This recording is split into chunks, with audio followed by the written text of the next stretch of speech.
Sam Kennedy, President and CEO of the Red Sox, joins us. This has been fun. It's been great, TC. Have you ever seen anything like it, Sam? No. And I think the last time we were here, or maybe the time before that, we were talking about pivoting away at the trade deadline from the original plans, and then all of a sudden, boom. You said, and I'm pretty much quoting you now, you said, let's see the next couple of weeks before we make a decision one way or the other. And I was probably one of them who said, well, what are they going to show you in 2 weeks? Right.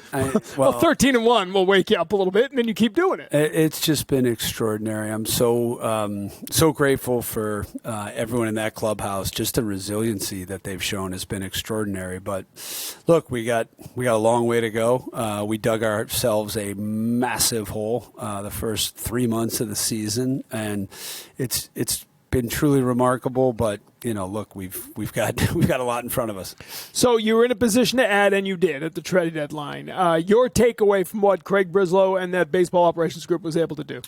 Well, it was incredibly decisive. It was very clear what our needs were.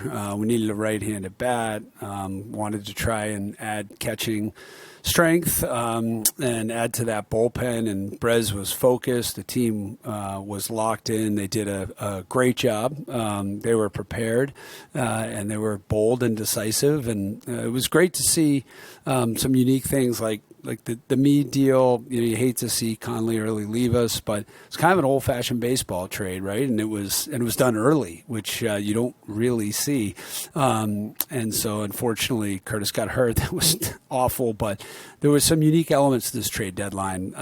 But we needed to make a statement to that clubhouse and to this fan base, and that's what Craig Breslow and his team did.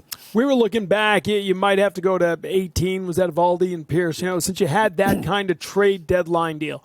Going into that deadline last week, was it a concerted effort? Was it listen, we might have to overpay with prospects, but that's what you have to do when you think you got a shot here. Is that a conscious decision? Sort of take us into, empowering Breslow and the group to do what they did. Oh yeah, I mean, look, the baseball operation had a very aggressive offseason. That's why we came out of spring training feeling like this team was built to win 90-plus games, take that next step forward in October. The moves in the offseason have proven to be fantastic and really strong, so credit to them. We got off to that rough start. Everybody stayed with it, and then when we identified what the needs were, they went out and added to this team and addressed those needs. So now we need health. We really do. It's an old saying in baseball, like, how good are you guys going to be this year? Tell me how healthy we're going to be, but it really is true. So I know the guys are grinding through it to get back here, but we really need good health, and things could get really exciting in September and October. You've had a young team here for a few years, right? And so that when you see the leadership that Wilson Contreras has brought in, Trevor Story when he's healthy, you add Adley Rutschman to that group, and you hear the stories out of Baltimore, what he meant to those teammates. I was reading a story to Baltimore Sun, how many people named their dog Adley in Baltimore. Like, that's how popular, that's how meaningful it was. Obviously, it's all about what he can do on the field, but there's more to him than that. Have you had a chance to sort of look at what he can do for your clubhouse? He's an incredible leader. Brez has talked about his makeup. Chad Tracy has said the same. So to add that caliber player plus leader and veteran, a guy who's been sort of the face of the franchise for a division rival is sort of odd, actually, but incredibly exciting to think about what he might be able to do for us. So he's got to get healthy, as I said, but we're really lucky to have him. And I've got a bunch of friends, a bunch of Oriole fans who are friends, and they were not happy with us. Last two nights have been two of the three biggest crowds of the year at Fenway. We're talking about a Tuesday and Wednesday night against the Chicago White Sox. This is not the Labor Day weekend. This is not, a Friday night against the Yankees.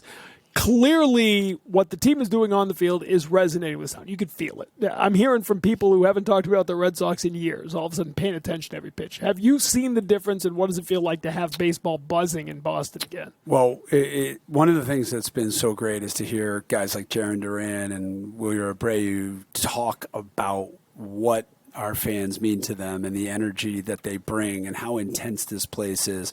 And it's great. It is exactly what we need. This ballpark is a competitive advantage. When we made the decision 20 plus years ago to stay here, that was probably one of the best decisions of the John Henry ownership era, was because that was not clear.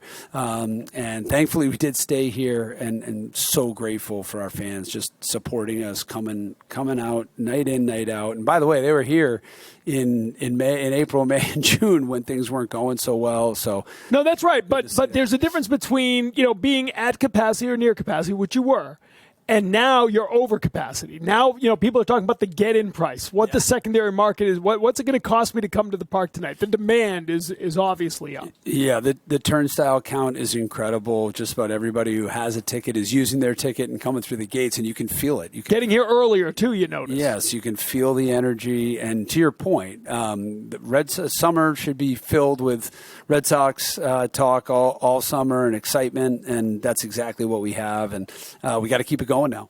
We had our women's celebration last night. It coincides with your celebration of women in baseball. How proud are you of what this organization has done to make sure those doors remain open? Well, incredibly proud, and it was a great celebration last night. Major League Baseball has changed so much. I've been around since the early 1990s, and to see women in positions of leadership at the Red Sox, at NESN, all across the sports industry has been a big change and much needed. It's been terrific, and glad to be in a position to have celebrations like last night. All right, and winning 30 out of 35 leading into it's a good way to sort of keep that celebration going. Let's keep it going, TC. Let's keep it going. Appreciate it, Sam. Sam Kennedy with us as we get ready for the final game of the series.